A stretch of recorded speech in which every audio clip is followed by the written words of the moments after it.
A verdade é um imperativo categórico. E a palavra categórico quer dizer o seguinte: ela não admite negociação ante nenhum tipo de situação específica. A gente tem a possibilidade de jogar aberto com as pessoas todas. O problema é que isso implica num custo imenso. Implica um custo imenso. Por quê? Porque como essa conduta é uma conduta relativamente excepcional e o que se espera é outro tipo de postura, na hora que você joga franco, você causa espécie, causa desamparo, causa mal-estar. O ser humano, ele não está preparado para a verdade? Não. Sinceridade? Não estará nunca, né? Tem alguma escola filosófica que bate que a gente tenha que mentir para viver bem ou não? Não que eu conheço, seria muito esquisito, né? Mas pelo contrário, o que há é alguém dizendo que a verdade é um imperativo categórico. Dizer a verdade é um imperativo categórico simplesmente porque a mentira não pode ser uma regra universal, porque senão ela não funcionaria.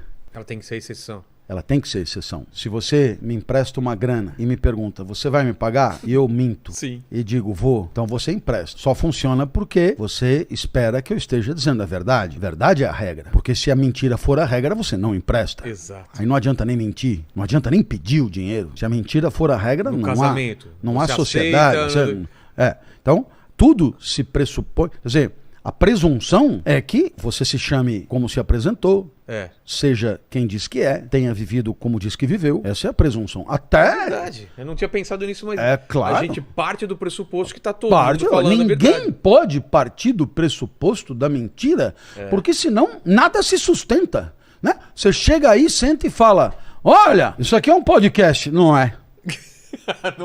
Não é. Não, nós estamos online, ao vivo. Não estamos.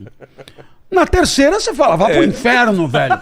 Não tem como se relacionar, né? Exato. Então, a relação pressupõe uma presunção de veracidade. É a regra. E é por isso que a mentira só pode ser o privilégio do canalha. Só pode ser excepcional. Só pode, porque senão ela não funcionaria de forma nenhuma. Ela só funciona sendo a verdade como regra. O Kant tem um texto, por que devemos dizer a verdade mesmo quando dizendo a verdade os efeitos são piores do que dizer a mentira. O título é mais ou menos esse. O título é maior que o texto. O título imagina para vender em livraria isso. Mas a ideia é essa, quer dizer, não existe essa de você chegar e dizer, eu vou ter que mentir porque eu tô falando de estágios de saúde de gravidade avançada. Eu estou falando de risco iminente de morte, eu estou falando de situações éticas candentes, né?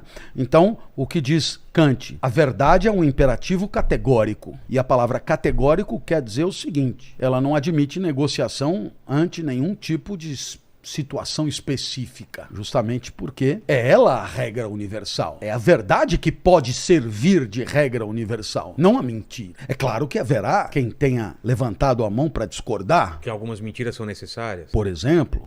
Mentir pro seu filho, por exemplo. Na volta a gente compra. Isso não sei se é tão necessário.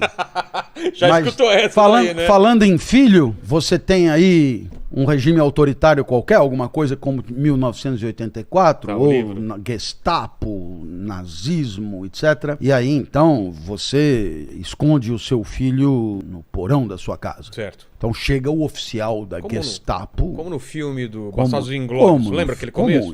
Tá com uma família francesa escondida lá embaixo. E aí o cara pega e fala, eu queria saber se fulano de tal está aí. Se você for consultar a crítica da razão prática de Kant, é preciso dizer, está escondido no porão. O cara pega e fala, mas escuta, essa tua verdade, o que fez foi decretar uma injustiça profunda, foi facilitar uma crueldade, foi, entendeu? Haverá sempre argumento. Claro. Haverá sempre argumento, né? Então, por conta disso tudo, sempre que falamos de questões éticas, nos deparamos com uma extraordinária complexidade, né? Todos os argumentos são, de certo modo, problematizáveis e os valores são complexos. Afinal de contas, a fidelidade é muito importante, a gente disse aqui, né? Mas haverá outros valores importantes que podem se contrapor à fidelidade, né? Como, por exemplo, você diz, olha, aconteça o que acontecer, eu estarei aqui. Você pode me encontrar a qualquer momento, lugar, etc. Tal. E aí acontece uma coisa qualquer que você tem que se ausentar, etc. Então, você tem um valor contra o outro. Rapidamente, Você tem o valor da disciplina, por exemplo, né? Esses caras que acordam 5 da manhã, banho gelado, não sei o que, sai correndo, 12 quilômetros, e volta, agachamento, não sei o que, supino. E você tem o valor do repouso. De repente não precisa acordar às 5 horas da manhã para quem mora num asilo de idosos. Então, no final das contas, a ética é um entendimento sempre aperfeiçoável a respeito do melhor modo de interagir, do jeito mais justo de interagir, em cima de valores que são concretos da vida que está sendo vivida ali.